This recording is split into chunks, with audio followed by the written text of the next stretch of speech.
As soon as you become a design leader or design manager particularly, you are often not working for big, long stretches of time. Instead, you're putting out fires. You're going to this meeting and solving this problem. You're having a conversation with this person solving another problem. You're running around in the background, kind of putting out lots of fires and solving lots of challenges. Hi everyone, thanks for tuning into Nodes of Design and wish you all a very happy Diwali. To help support our mission spread knowledge, today we have a very special guest in this episode. Let's welcome Andy, a well-known design founder, startup advisor and coach. He's also a prolific speaker and loves sharing his experience at events like SXSW, Awards and the Next Web. Andy is best known for his early work in web standards, the CSS Mastery which briefly outsold Harry Potter, and for pioneering the fields of user experience design in Europe. As a managing director and co-founder of Clearleft, Andy curated Deconstruct, UX London and leading design conferences and launched Silverback and Front Deck. A lifelong community advocate, Andy founded an online network of over 2,000 heads, directors and VPs of design. He's a huge believer in transformational power of design and he is a founding member of the Adobe Design Circle, hosted events across Europe for Design Leadership Forum and recently joined Seed Camp as their first design specialist in rotation. Thanks to Andy's impact on the industry, he appeared on Wired 100, Beamer 100 list and has won Agency of Year several times. In this episode, Design Leadership 101, Andy discusses the essential qualities and skills a successful design leader should possess. He also shares his insights on building and managing a design team, fostering collaboration, creativity, and advocating for an organization's design and importance of empathy in design leadership. Andy also provides tips on how to navigate through various challenges while growing on the ladder as a design leader and how to approach feedback and critique to help your team members grow and improve their design skills. Finally, Andy shares his vision for the future of design leadership and the most important skills or qualities for a design leader in the coming years. Join us every week as we delve into the design world, hearing from visionary leaders who shape our lives and inspire our future. We uncover the stories, inspirations, and insights of design luminaries at the forefront of innovation. Thank you, and until the next time, may your dreams be inspired by brilliance of design.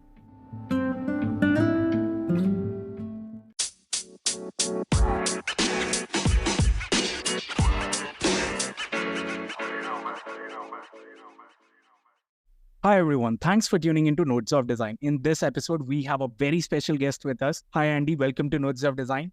So nice to see you. Thank you so much for having me on. So how was your day so far, Andy? It's been lovely actually, yeah. Started the day with a bit of a gym session and then I've been on lots of different calls with people. My life seems to be hopping on calls and giving advice to founders and design leaders. And so, yeah, a busy day of helping people. And then you're my last call of the day. So I get to chat to you. Yeah, I'm very much looking forward to answering some of the questions that you and your audience have. Thank you so much, Andy. So if you could give a brief about yourself to our listeners out there. Absolutely. So my name's Andy Budd and for many years, I ran a fairly well-known and popular design agency called Clearleft. So Clearleft are based in the town of Brighton.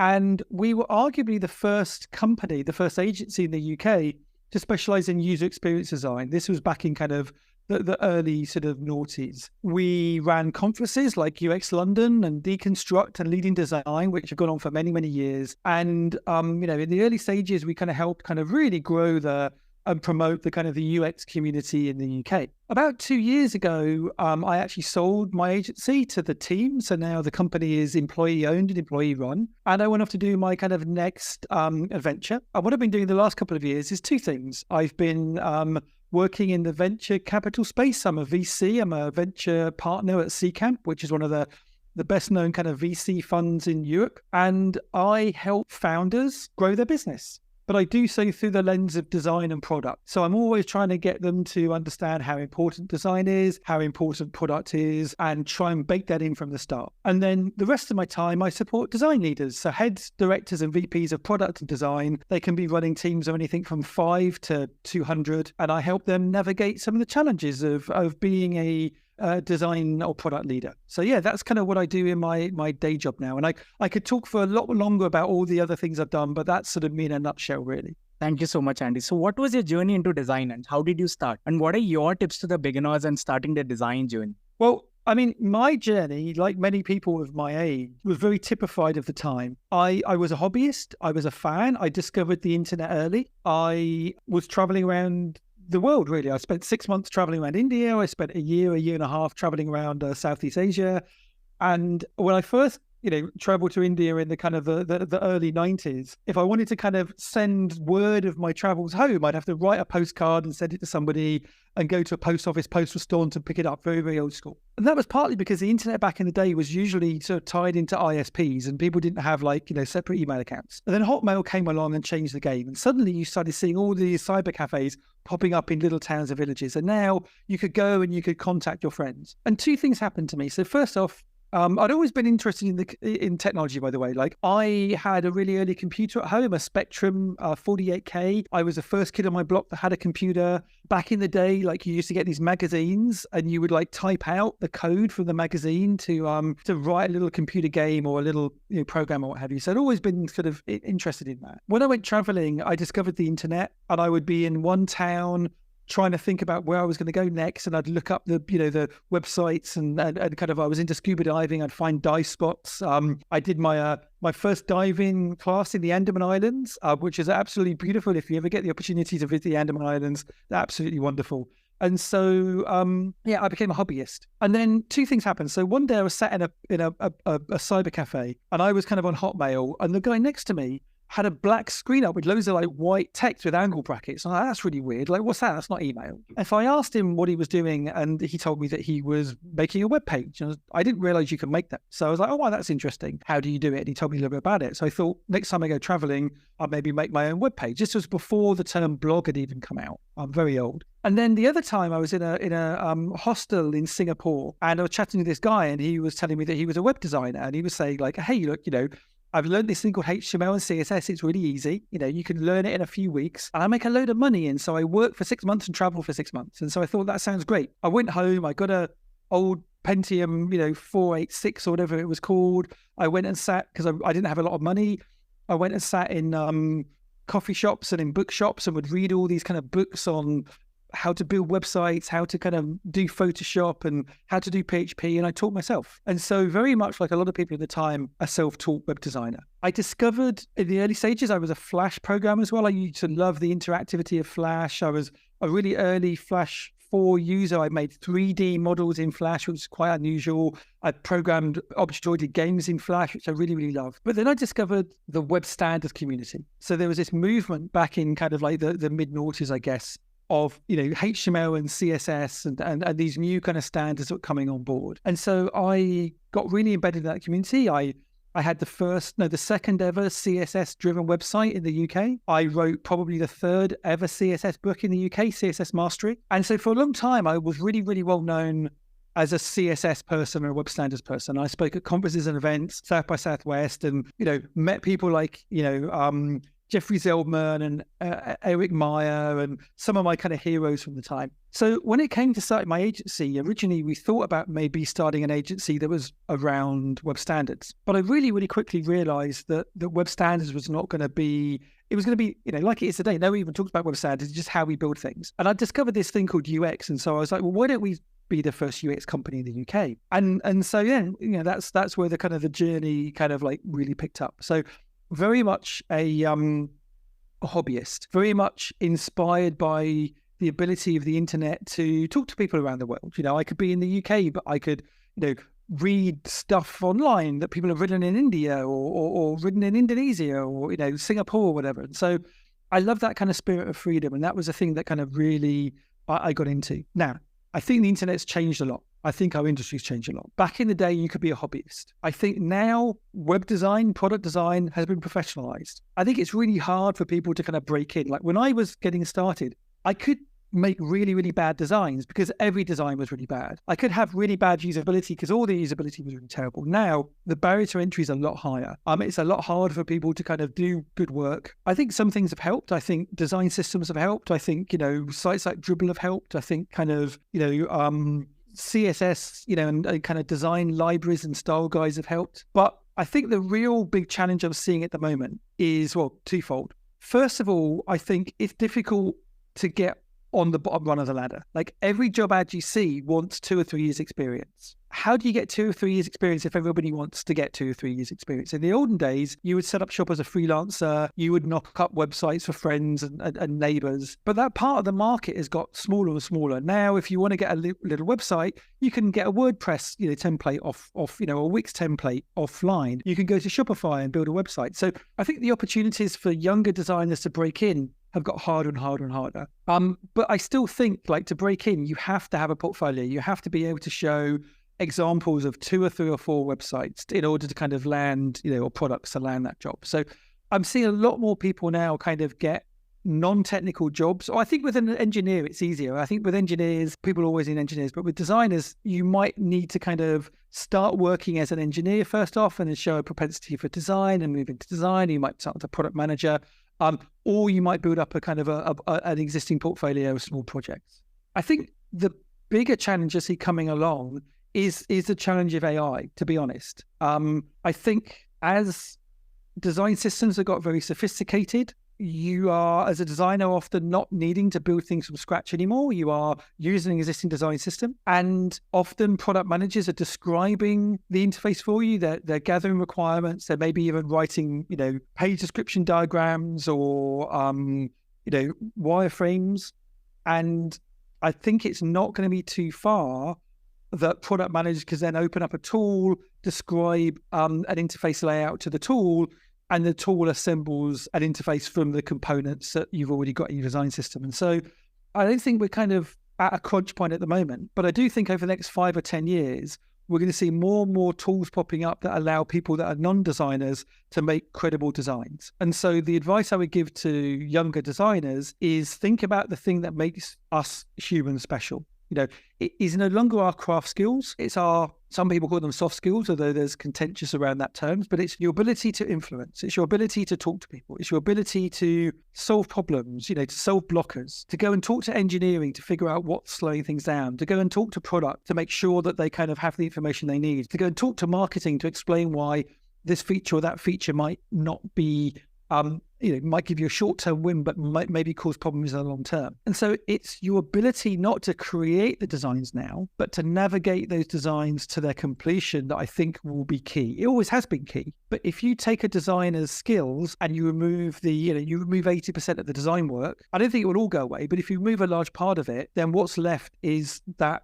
knowledge and ability to deliver work to high quality through complex companies and ecosystems. And so, that's the advice I would give is work on your soft skills, your influencing skills, your communication skills, your ability to make friends and influence people. Thank you so much, Andy. Those were like really beautiful tips for beginners to get started with. So let's begin our episode today with Design Leadership 101. So what are some of the essential qualities and skills a successful design leader should possess? I mean, that's a really, really big question that's going to be difficult to answer succinctly. But I think there's stages. I think, first of all, there are a group of people, understandably, who want to become design leaders because it's on the career ladder. You go from being a lead designer to a principal designer to being a head of design, or design manager, to being a director, to being a VP. So some people don't really want to be good leaders. They just want to kind of progress in their career and their salary. And you can do that, and you can be an effective kind of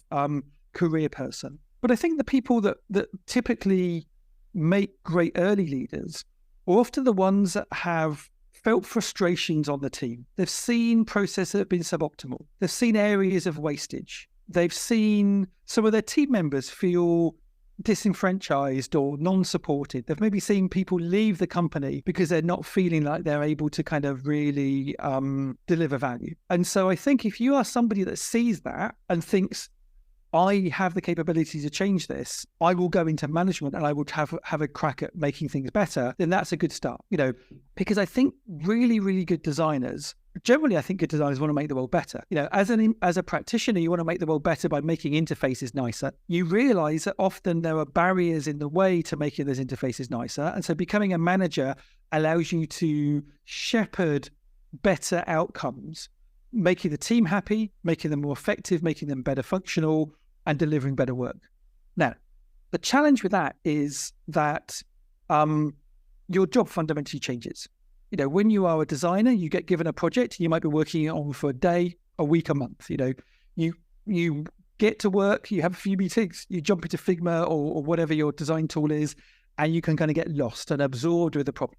As soon as you become a design leader or design manager, particularly, you are often not working for big, long stretches of time. Instead, you're putting out fires. You're going to this meeting and solving this problem. You're having a conversation with this person, solving another problem. You're running around in the background, kind of putting out lots of fires and solving lots of challenges. That is not in the short term rewarding. You often get home at the end of the day, when you've got home from producing a really beautiful piece of design, you can feel really satisfied that you can see the outcome of what you've created. If you get home after a day or a week or a month or 6 months as a manager, you can often think, well, what have I achieved? Like, I've had lots of meetings, I've solved lots of problems, I've put out lots of fires, but I don't have a tangible thing that I can really say is my own. And so I think the managers that thrive are managers that can learn to displace that sense of immediate sort of benefit, the joy of seeing a good design solved, into really, really appreciating helping other people. I didn't get this design work done, but I helped this other person grow in their career. I helped this product manager solve their problem. I helped this marketing person solve their problem. And so you end up living vicariously. As a design leader, you end up being a facilitator of other people's goals often, and you have to be somebody that is happy with that. And I often kind of liken it to parenthood. When you're young and you're going out, you're having fun, it's all about you. It's all selfish. As soon as you become a parent, you often stop doing the things that you used to really enjoy doing. You maybe aren't going out drinking every night. You're not going partying. You're not spending your whole time on computer games. Your energy is now going into looking after your children. And it can be really, really lovely at times. It can be really, really challenging at times. But what you're doing is you're seeing the impact you have on a human being. You're seeing them walk, talk, become whole human beings, and you're enjoying their skills. And so I think that's the same with being a manager of people. Like, you have to be somebody that really, really loves seeing your team and seeing them thrive and seeing the product thrive. And you look back in a year's time and you can't pinpoint any one thing that you necessarily did on the product, but you know that without you, it would have been so much worse, so much, less successful had you not been there than had you been there. So the tempo is different and the sense of joy is different, and you have to be able to accommodate that. And not everyone can. Thank you, Andy. So how do you approach building and managing a design team? So what strategies do you employ to foster collaboration and creativity within the team? I mean, again, that's a really big question that will be difficult to answer in a kind of a short and succinct way. But I think good design leaders are good at building network and community. And if you are good at building network and community, you're almost like a talent scout. You're constantly looking for people that you think at some stage you might want to bring in and work with you. You might be a team of 5 people. You might not have a job description open at the moment, but okay, in 3 months or 4 months' time, I'm going to have a job description open and I'm going to need to hire somebody. A lot of people will just wait until the job description's open. They'll write a mediocre jobs open, write a mediocre job description, give it to a recruiter, get 20 CVs or portfolios, pick 5, interview them, and pick the best candidate. Now, that's fine, but it's a very passive approach. You're not really adding any value to that process. All you're doing is picking from the 5 best candidates that come along. The best way you can add power and kind of impact is that you seed that pipeline with candidates. And the best way you do that is to be constantly looking. Every time you go to a conference or event, chatting to people, build network, go have coffees with people, follow people on Instagram, follow people on LinkedIn, follow people on Twitter, build that community. Always have a couple of people in your background. It's like, if a job, opens up at the company, I really want to work with that person, that person, that person. So that means that when an opportunity comes up, you are already starting to fill it with the kind of people that you want, rather than just having to deal with whoever comes your way. I see so many people who get stuck hiring designers that they don't think are of a level that they want and need them to be on the team, but they've had to hire them because they're the only people they've applied. You've got a limited amount, and so you need to be a scout. You need to be going out there. You need to be building your team. The other thing you need to be doing, I think, is building your employer brand. Like, if no one's ever heard of you, either you as an individual or your company, how are you going to expect to attract the best talent? And so you either need to you need to either increase your brand You need to be like, hey, I want to be somebody that people are aware of. It could just be your local community. It doesn't have to be internationally. You might just be like a really, really well-known designer in Brighton, or a really, really well-known designer in, Mysore, whatever you have to be in the world. But if you have a high profile, when you post a job ad, hopefully people go, oh, look, I'm going to get to work with Andy. I'm going to get to work with Tej. And so that you become a magnet for talent. And then the other thing you need to do is you need to make the company sound interesting. So many people work in companies that on the surface sound really boring, and if the company sounds really boring, there's nothing out there in the world that people can kind of hook onto as a designer. Why would any designer want to go and work there? So you need to write a really attractive job description around why people are what are they going to get from working there? You need to write blog posts, about like what it's like to work in the company. You need to go and speak at conferences and get people excited. Like, oh man, I really want to go and work in this company because it sounds really, really fun and I'm going to learn a load. And so a big part of building the right team is actively building that brand and building that culture and making yourself an attractor for talent. You can't just rely on talent finding you have to build it. And that's also true for being a founder. Like whether we're talking about designers here or whether you're talking about company founders, like that's the same set of skills. If you're a founder, you need to be able to attract talent. You need to be able to attract customers. You need to be able to attract investment. So that would be my answer to that question. Thank you, Andy. So can you share an example of when you had to advocate for design within an organization? So how did you communicate the value of design and gain support from stakeholders? I think it's a question that's kind of in search of a silver bullet. It's like, hey, I've got this problem. Everyone has this problem. Everyone has a problem around advocating for design. And the reality is there's no easy solution. There's no easy answer. And what might have worked for me in the past might not necessarily work for you. So it's kind of, what I don't want to be is I don't want to be a kind of a doctor that kind of prescribes a pill that somebody else goes and tries and it makes them ill rather than gets them better. So I think these general questions are slightly problematic, but I think some of the answers are. So first of all, I think people trust you if you build relationships with them. So if you want to advocate for the value of design, people aren't going to listen to you if you've not been involved in any conversation before, you've not added any value before, and at the moment you need something, you start saying, well, I need to advocate for the value of design. So you need to build, again, your personal brand. You need to build your reputation inside the company. How do you do that? Well, you can go and have lots of coffees with people and make friends with them and show an interest in them, understand what's going on in their lives, understand what's going on at work for them, understand what their problems are. And if you can understand what their problems are, maybe you can offer solutions. And maybe these solutions are just kind of like, hey, here's a link, or have you read this book? Or, hey, you should go and speak to this person. Or maybe it's like, oh, I can give you, you're struggling to get your deck together, give it to me and, I'll spend a half a day on it, in my own time. And I will make it look really nice. By helping people and by people feeling appreciative of your help, particularly if that help is related to design, you are, by your actions, raising the profile of design. Because people are now thinking, oh, I've got to go to Andy and I've got to chat to him about, XYZ. He was really helpful that last time. And so I think that's the way you do it. You do it subtly. You do it not when you need it, but you do it before you need it, because then you're building up that credibility. You're building up that social capital. And what you're not doing is you're not bullying people or beating people over the head. Like the mistake I see so many people make is like, okay, we need to raise the profile of design. So I have been given 20 minutes at the all hands meeting, or I've been given 20 minutes at the executive retreat. I'm going to write the best presentation ever. And in 20 minutes, I'm going to convince the whole of my leadership team, the whole of my company, that design is worth investing in. And I'm going to give that talk. And once I've done it, people will be high-fiving me and they'll be carrying me out on their shoulders going, wow, we didn't know that design was so amazing, but you've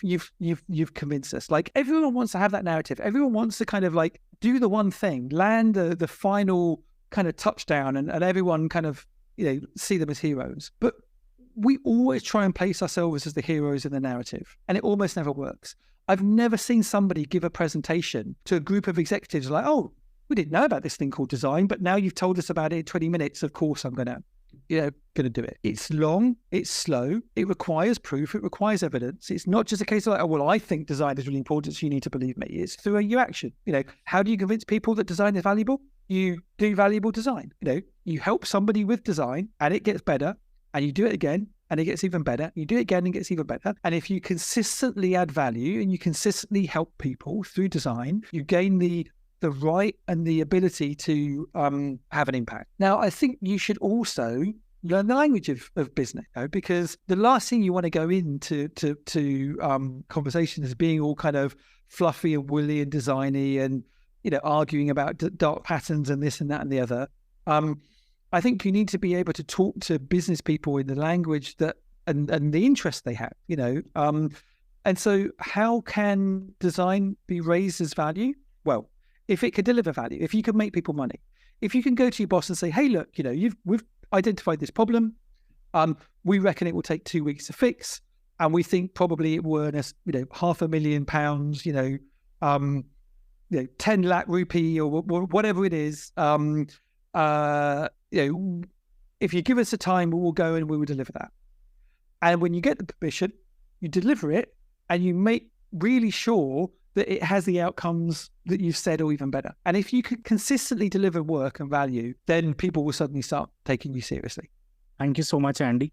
So Andy, can you share with us the importance of empathy in design leadership, and how could design leaders encourage their teams to empathize with their users and stakeholders? Yeah, I think, there is a reasonable argument that designers are quite empathetic by nature.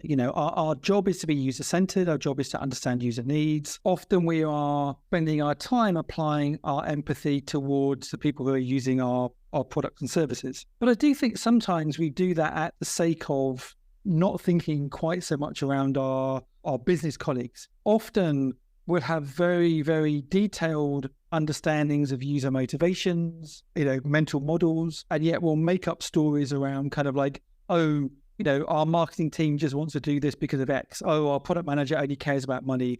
Our engineering teams aren't very helpful. So it's weird that, considering we're meant to be so empathetic, we tend to not apply that empathy evenly. And so I do think we would be better off using our research skills, using our listening skills to really, really understand the motivations and the drivers of our business partners, and then use our design skills to kind of match those as much as possible with our user motivations. So I think there's a huge opportunity there. Thank you, Andy. So how to navigate through various challenges while growing on a ladder as a design leader? Well, look, I'm going to be biased here, and I'm going to say that you should get a coach, and arguably you should get me. But the reality is, I think a lot of it depends on the kind of organization you're in. A lot of the people that I coach personally are design and product leaders. The design leaders that I coach typically don't report into another designer. They might report into a head of product, they might report into a head of engineering, they might report into CEO. And so they often lack a peer, or they often lack somebody maybe more experienced than them that can help them guide them through their journey. One of the things that I do as a coach is my coaching clients will come to me on each week or every couple of weeks and say, Andy, look, I've got this problem. How should I approach it? Have you seen this before? And I will talk to them and ask them questions and help them better explain the problem and help them explore the opportunities that they have to solve it. And so I think just having space with somebody that is non-judgmental, that is not responsible for their end of year review or their, bump in salary, who you can work with together on problems is really valuable. So I kind of joke a little bit about you should work with me. But I think when you get to that level, you don't have any other peers that can support you. So having somebody like a coach is really useful. When you're a younger designer, when you're a junior designer, you can look at all the other designers around you and kind of learn from them. When you're a more senior designer, you've still probably got peers. You might be a lead, but there might be 3 or 4 leads around you. So I think having coaches is good. I think also embedding yourself in the design community.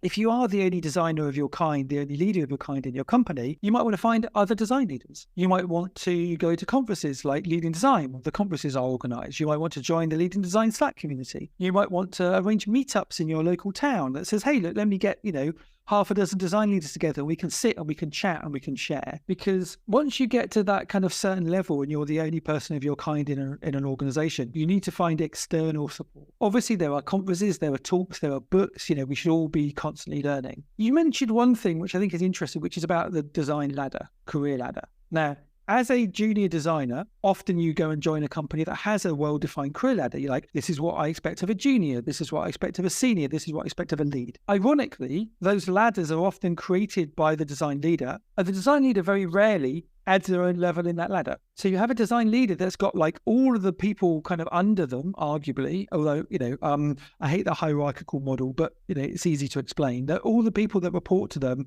have got specific behaviors, skills, and expectations, but they don't have any for themselves. So first of all, I think as a design leader, if you've got a design ladder, make sure that your position is in it, and make sure you are happy and comfortable knowing what you are expected to do and deliver, and make sure that your boss, the person you report into, also understands your role in the ladder and agrees with what you've said. Because you're going to get your direction, you're going to get your sense of growth from the relationship you have with your boss. And your boss probably doesn't understand design, so they might need to use the ladder in order to help you go, okay, well, you've said that a good design leader does X, how are you getting on X? The next thing you should do is not just have your level, but have the level above you and a level above you. Like, hey, I'm a design manager at the moment. I think a head of design needs to do X, Y, Z. I think a director of design needs to do A, B, C. I think a VP of design needs to do, alpha, beta, gamma. That then allows you to bake in your own career development. If you have designed the next couple of runs above you in the ladder, you can then go to your boss, head of product, head of engineering, whatever, and say, oh, look,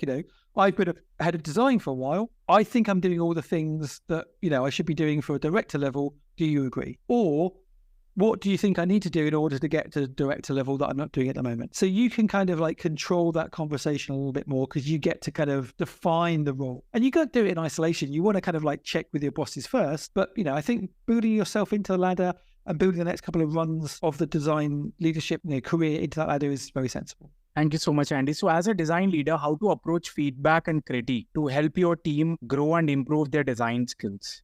I think feedback and critique is something that is, it's a soft skill, it's a learned skill. I think the more you do it, the better you get. I think a lot of the time people over-index on giving corrective feedback and don't focus on giving positive feedback. I think if you get really good at giving positive feedback, you gain the permission to give negative feedback. Like if you never say anything good about somebody and you only ever say, things that are corrective, people are going to really, really quickly lose trust and faith in you. If you say 5 or 6 things, every week that are really positive and kind of, appreciative, and one thing that is more directive, more corrective, then people are going to be much more accepting of that because of all the positive stuff you've done. So I think balancing out positive feedback versus corrective feedback is really important. I think the other thing is, like, there are lots of models out there. There's lots of models like the SBI model: situation, behavior, and intent. So, rather than just kind of like, I don't think you worked hard enough here, or I don't think that was good enough. Like, rather than personal feedback, you want to take the person out of it, because we're all, we all hate to be critiqued, but designers particularly, like designers will often tie their own self-worth into the product that they're designing. And so if you say that design isn't very good, people will actually often hear, I'm not very good. And so you have to be really, really careful with how you present feedback. By using models like SBI, where you can say, hey, look, in the workshop you gave last week, that's the situation. I noticed that you didn't come with an agenda pre-planned. That's the behavior. And as a result, we spent too long creating an agenda from scratch, and then we didn't get to kind of complete all the work we needed to do. So you're not saying you're a bad person or you're a stupid person. You're saying, in this instance, this is what happened and this is the result. Now, sometimes you can say, maybe the result wasn't a specific thing like that. It was like, when you didn't create an agenda, that made me feel like you didn't really take the workshop seriously. Now, the person could maybe complain that, or argue that, I decided not to do it because I want it to be loose and yada, yada, yada. But if you say something along the lines of like, well, this is how it made me feel, it's really difficult for the person to say, no, it didn't make you feel like that. And so it kind of cuts down the argument. It cuts down that kind of back and forth, like, yes, I did, no, I didn't, that's not true. So you kind of want to give directional feedback that that is really, really difficult to contest. But also what you want to do is you don't want to kind of make it about looking back in the past. Like, so much of the time, like, well, you said that, no, I didn't. Yes, I did. You kind of want to sort of focus in the future. Like, so, in that example, you didn't prepare. That made me feel that you weren't taking this seriously. Actually, I think it made, my boss feel it wasn't taking it seriously. In the future, I would really like you to spend half an hour, 2 days before, writing down an agenda so that we all know what we're doing. You are not laboring on why this person did wrong or etc. You're looking at the future, saying, in the future, I would like you to do it. Now, if the person doesn't do that, the next time or the time afterwards, then you have a kind of a more escalated conversation. But you've been really clear as a leader what was going on, why it's problematic, what that person should be doing about it, and so it's forward looking and it's not kind of accusatory. And so there are all these kind of techniques you can do, but a lot of it just takes practice. It's uncomfortable. The other thing is people don't give feedback in a timely manner. People will be like, oh, that person's not doing really good work, but if I leave it for a couple of weeks, it might get better, and then it gets worse, and then you leave it more, and then you go on a holiday, and then by the time you come to address it, this is a thing that's been festering. And so you go into the call, you're angry, you're pissed off, the other person gets angry or gets defensive, and it all disappears. If you can tackle it immediately early on, then it's low risk. You don't have anger, you don't have emotion, and it's much more likely to go in a really positive way. Also, if you leave it, the last thing you want is everyone else kind of noticing it. It's like, oh, that person over there's design work is really poor, and Andy's not doing anything about it. Maybe Andy doesn't know, maybe he's a bad boss, or maybe he doesn't care, or maybe they're friends. All these stories will emerge about why you're not doing a good job. And so getting in there early and tackling it early, I think, is also another important aspect of giving good feedback. Going back to my previous statement, I think a lot of the time we try and be detectives and try and understand what's happened. But often we make up stories. The thing that we're saying, oh, well, I think this person didn't prepare because they're overworked, and so I need to take work away from them. That might have been the case, but it might equally have been not the case. And so I think by going and starting to create stories around why certain people behave certain ways is a really, really quick way of losing trust and building animosity. So I think I really don't want to get too stuck into why people did a certain thing. The thing's been done. Let's not spend 20 minutes, 30 minutes discussing why. This is the problem. This is the situation. This is the implication. This is what we're going to do in the future. This is what I need you to do in the future. And it's a simple ask. This is what we need to do. So yeah, don't get bogged down with being a detective and trying to piece together the perfect reason why. Focus on the change you want to see.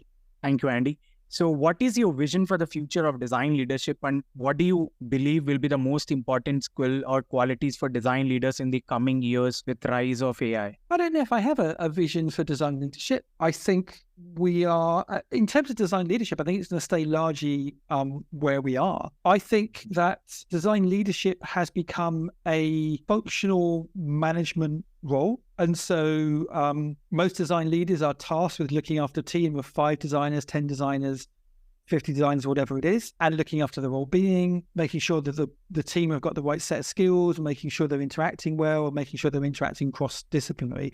I think that will stay. I think there's an argument that more and more design will be done by product managers. I made that argument earlier. I think there's a real likelihood that actually designers will increasingly be managing a design system or pattern language. So maybe there'll be less designers needed. And actually the people who will be shipping the output of designs will be product managers. So I think generally if design leaders stay in design, often going to find themselves in a little bit of a cul-de-sac where they are managing people, they're not delivering value. And so I think what's happened in the last 10 years, and I think continues to happen, is ambitious design leaders that want to carry on having an influence over what gets built and how it gets built are moving out of design and into product management.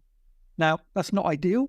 I really still love the whole, the previous vision of what UX design was. And, we were researchers and we were strategists and all that kind of stuff. But the reality is, I think we dropped the ball on that as an industry. I think we positioned ourselves far too low down the value chain, and we created space for a new discipline of product management to come along and do all the fun stuff that we used to like doing. Like if you're a product manager now, you do product discovery. If you are a product manager now, you do product strategy. If you are a product manager, you might be doing wireframes and UX work.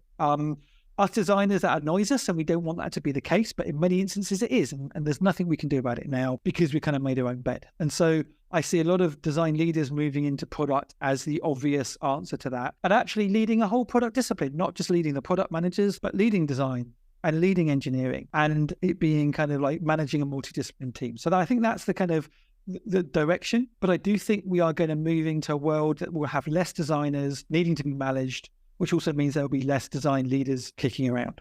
Thank you, Andy, for sharing all these wonderful insights. So could you please share with us, how does your day look like? Any interesting stories? I mean, my day is very similar, I have to admit, because my job these days is to advise people. My job is to hop on calls with either founders or design or product leaders and have hour-long conversations. So my day is typically get up in the morning, have breakfast, maybe sit in the garden if it's nice and sunny, I cook. So I cook breakfast, either have, kind of cereal or an omelette or eggs or whatever.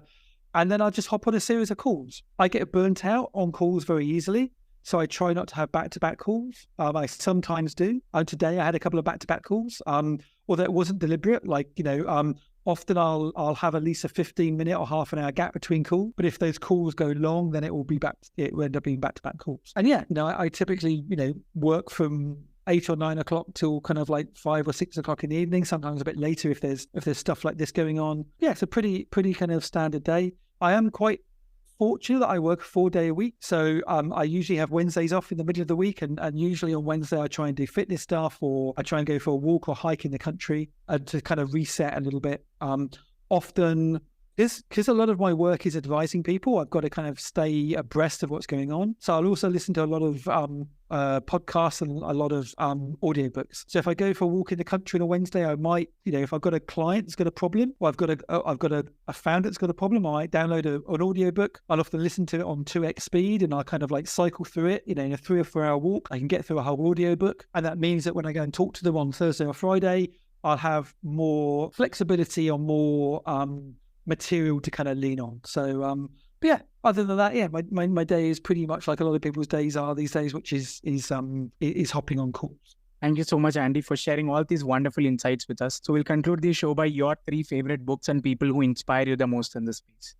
Again, that's always a bit of a challenge. I mean, I think in terms of books, I've always been really, really interested in. Okay, so in terms of leadership books, the leadership book that I kind of find myself recommending the most is a book called Turn the Ship Around by David Marquette. David Marquette was a submarine commander, and his story is a story of how he got given the command of a nuclear submarine, but it wasn't the one that he'd planned for, and how he managed to kind of change the whole kind of management system in a very kind of non-military way. So I always find Turn the Ship Around a really, really good book for early stage design leaders. I think Julie Zhu's book, The Making of a Manager, is also a really, really good book. It's a short book, it's a tight book, but I think it gives a really, really good insight into kind of management practices. There is another book which I often find myself recommending, which is, it's not really a kind of design leadership book, but it's around kind of positioning. April Dunford's, I think it's called Absolutely Awesome. And it's around marketing and positioning a product. But I think designers really, really can benefit from understanding how other disciplines work, particularly design, marketing working together, and how you can communicate value through language. And so I think there's a whole bunch of interesting stuff that you can take away from Obviously Awesome. I think that's what it's called. So yeah, those would be 3 books that I often recommend to people. I mean, somebody that has always been an inspiration for me is a gentleman called Jeff Veen. Jeff Veen was one of the founders of Adaptive Path. It was also a very popular UX agency in the US for many years. And I think Clearleft and Adaptive Path had a really good sort of overlap. So I really, really like Jeff. He's someone that's always inspired me. I think Julie Zhu is a really, really good leader, and I think she does a really good job not only of her book, but of talking about the challenges of being a design leader. So I think Julie Zhu is great. I mean, again, there's too many people to list. Like I think who else would be a good? I think Christina Wodke is cool as well. She's an ex kind of information architect. She's written books on OKRs, and she teaches a class at I think Stanford University. And I always find her takes on topical matters really interesting. So yeah, but I mean, I think top 3 is unfair because I could probably list 50 more really, really inspiring people. And if you ask me on a different day, I'll give you a completely different list. But those are 3 people that I really, really like and respect, and who have been doing great work for a really, really long time and are good people to follow for different reasons. Thank you so much, Andy, for sharing all these wonderful recommendations with us. We're looking forward to host you again in our upcoming episodes. Thank you so much for your time. It was my pleasure.